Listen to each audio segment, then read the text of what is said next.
আগামী 9 এপ্রিল অসমে এক দফায় বিধানসভা ভোট। স্বাভাবিকভাবেই প্রচারে নেমেছে সবকটি রাজনৈতিক দল। সরুপথারে শাসক দলের নির্বাচনী প্রচারে বিপুল সাড়া। জোট প্রার্থীর প্রচারে বিধায়ক বিশ্বজিৎ ফুকন। নির্বাচনের পর সরুপথারে কংগ্রেস অস্তিত্বহীন হয়ে পড়বে, জোট প্রার্থীর প্রচারে এসে মন্তব্য বিশ্বজিৎ ফুকনের। উদযাপন সমিতিৰ হৈ যোগেন বৰা ডাঙৰীয়া এমপি থাকি নিজে ইয়াত ভয় খাই পেলাই এৰি দিছে, অহাবাৰ জীৱনজ্যোতিয়ে এৰি দিব। কিন্তু তেতিয়া ইলেকশ্যন খেলিবলৈ অমৃত গোহাঁই হওক বা কংগ্ৰেছৰ কোনোবা নেতাই হওক, আশে পাশেতো মানুহ লাগিব। তেওঁলোকে এইবাৰ খেলা হ'লে ভাল আছিলে, অন্ততঃ চিকিউৰিটিটো ফৰফিট হোৱাৰ পৰা বাচিলেহেঁতেন।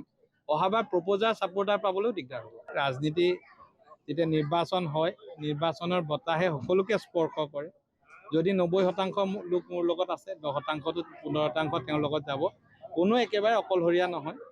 আৰু জীৱন চুতীয়াৰ দৰে এজন ইমান বিত্তবান পইচা পাতি থকা মানুহটো আৰু অকলশৰীয়া নহয়, তেওঁ আশে পাশে বহুত মানুহ থাকিব।